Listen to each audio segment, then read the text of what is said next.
सकाळचे वाजत आहे भाई 6:30 वाजता. काय मित्र हो, आशा करतो की तुम्ही पण ठीक असाल. तर मित्र मी आलेलो आहे अशा एकदम मस्तशीर अशा वातावरणामध्ये, कारण की मी ज्या भागामध्ये आलेलो आहे तिकडं पाण्याचं प्रमाण खूपच जास्त आहे आणि सगळे चारीकडे आपल्याला दिसन की सगळं हिरवंगार आहे. कारण की इथं सगळ्यात जास्त पीक घेतलं जातं ते म्हणजे ऊस. जेव्हा शेतामध्ये ऊस लावलं जातं ना तेव्हा अशा सरी पाडले जातात. भाई साहेब, आंबे तर झाडावर खूप लागलेत, पाळ लागलेला नाही आहे. मी मामाच्या गावामध्ये आलेलो आहे आणि हे मामाचं शेत आहे. हे हे भाग हे ज्यामध्ये बाजरी लावलेली आहे भाई. इथं बघा मावा बी लावलेलं आहे, एक केळीचं झाड, हे पेरू, मिरची आहे, भुईमुंग आहे, त्यानंतर बरंच काय पलीकडे बी आहे. तर इथं इथं काहीतरी भाजीपाला केला होता तर इथून काढलेलं आहे. इथं कांदा लावलेला होता शेत. आपल्याला दिसेलच मामाचा पोरगा आकाशराव निरीक्षण बघत आहे भाई, कुठं कमी जास्त पडलं आहे का नाही. हे बाजरी आहे ना, हे 2 दिवसाखाली जो वारा आला होता त्याच्या आधी सगळे खाली पडले होते, तर हे असं बांधून उभा केले. गावामध्ये पेक्षा तर इथं तर शेतामध्ये बरंच चांगलं वाटतं, कारण की वारा वगैरे एकदम मस्त, कोणी नसते डिस्टर्ब वगैरे करण्यासाठी. एकदम मस्त वाटतं, फ्रेशपैकी एकदम खुला वातावरण, एकदम खुला वातावरण, मोकळा मोकळा है ना, सुटसुटीत.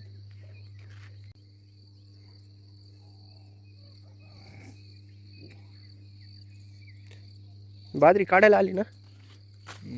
नाही. हां, अंकित पुक्क्यातच आहे हे. पुक्क्या खायला मजा आहे. हे जमेल ना, पुक्क्या खायला जमेल ना? नाही. हां, आंब्याच्या झाडाला आंबे लागलेत, ते आपण लागलेत, ह्या पण लागलेत, त्या पण लागलेत, ह्या पण लागले. अरे 4ही बी झाडाला आंबे लागलेत. पण पाड नेमकं कोणत्या झाडाला लागलंय? मला पाहिजे दाढ घसण्यासाठी एक आयुर्वेदिक ब्रश, ते की इथं पावलावर आहे. धर, एक ब्रश तुला आणि एक ब्रश तुला. हे आंबे तर हाताला येते. अरे एवढ्या खाली आंबे, अरे बघ हे पण आंबा हाताला येईल. हो काय का,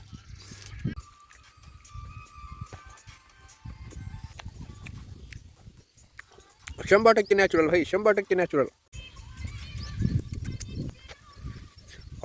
मजा आलाय. पण शेतातलं पाणी खूपच थंड असते, एकदम बर्फासारखं. ह्या पाण्याने आंघोळ करायच्या. ओ बर्फ बर्फ. ओ जेव्हा तुम्ही घरामध्ये येता, चार्जिंगला मोबाईल वगैरे लावला असेल तर ते कॉल कोणाचा आला बघून हॅलो म्हणूस तर भाई तुमची आंघोळ नाही झाली ना तर मला सांगायचं भाई.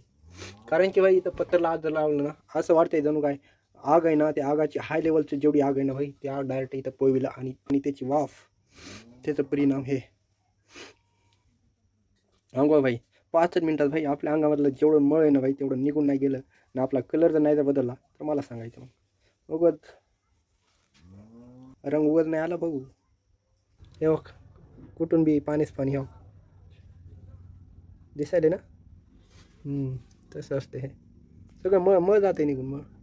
त्या भन्नाट उन्हामध्ये भाई हिंडण्यापेक्षा ना भाई एका जागेवर मस्तपैकी लिंबाच्या झाडाखाली बसलेलं कधी बी चांगलं भाई.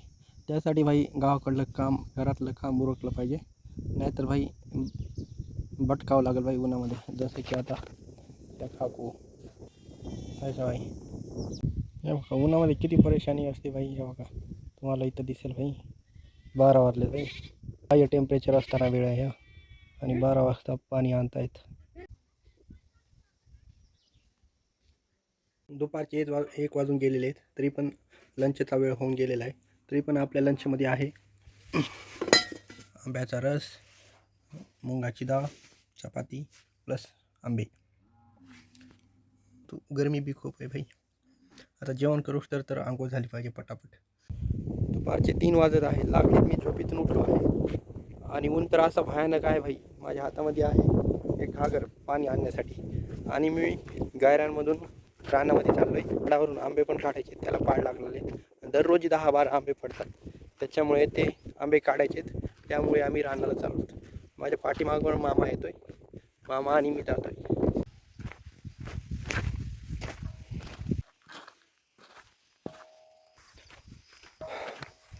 मामा एवढ्या स्पीडनं चलतात ना, खूपच. मामा काहीतरी लावून गेलेत.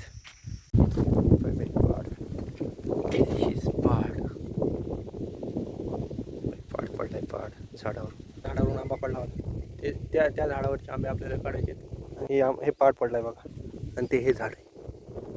ह्या झाडावरचे आंबे खूप पडत आहेत त्यामुळे ह्याला पाड पण लागला आहे तेव्हा जिथं तिथं पिवळे आंबे दिसते हे की नाही. ह्या झाडाला पाडच नाही लागलं ना, नाही तर ह्या झाडावरची पण उतरविली असते. ह्या झाडाला तर खूपच आंबे लागलेत सगळ्यात जास्त. सुंदरी हा हे पाड पाडला बघ दगडाने मारून. 2 पाड झाले आपल्याकडे. आणखी तर बरेच पाड काढायचे बाकी आहेत भाई. आज पाड खाने का मजा ही कुछ अरे भाई. नॅचरल आम खाएंगे हम, नॅचरल. छोटं तुम्हाला माहितीच नाही. हा ओके. आणि आलं यात्रा आंबा को काही पड रेच पाखरू काढलेले आंबे ते पाड खाऊया. सर्वात आधी धुऊयात मस्त पैकी म्हणून.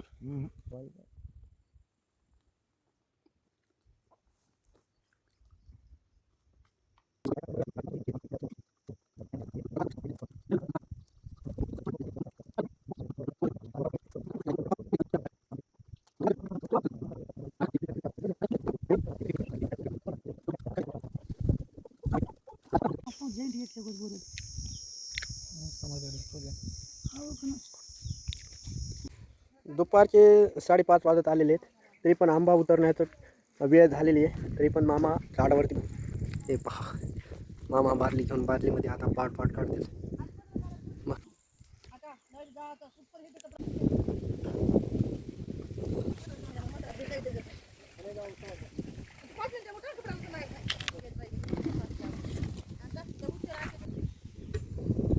हे पाय भाई तेच आंबा आहे त्या झाडावरचा.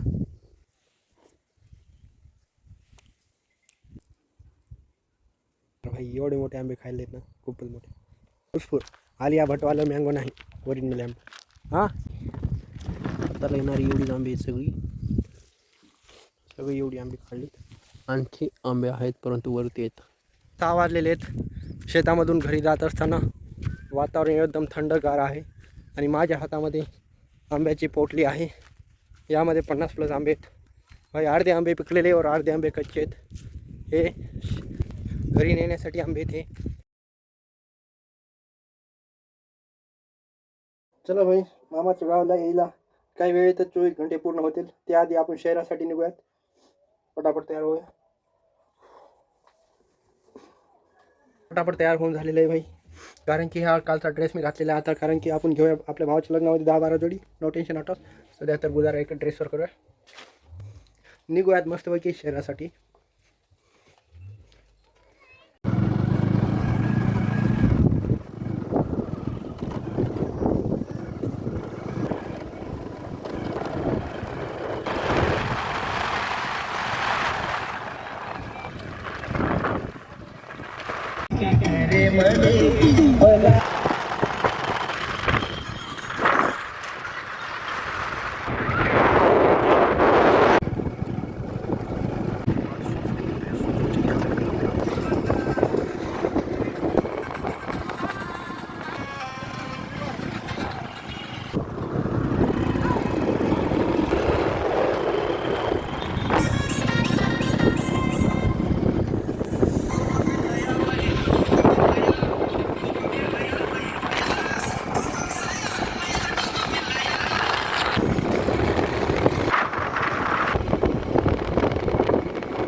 मॉल तर येतो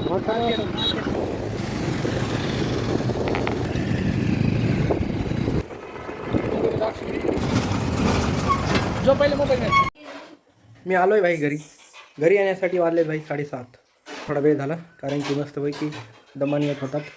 ट्रॅफिक एवढी जाम झाली ना भाई. संध्याकाळी प्रवास म्हटल्यावर थोडं सावकाशच प्रवास करावा लागतो. त्यासाठी भाई एकदम सावकाश ड्रायव्हिंग करत आलं त्यामुळे थोडा वेळ लागला. कोई हरकत नाही भाई. ड्रायव्हिंग हमेशा स्लोली होनी चाहिए.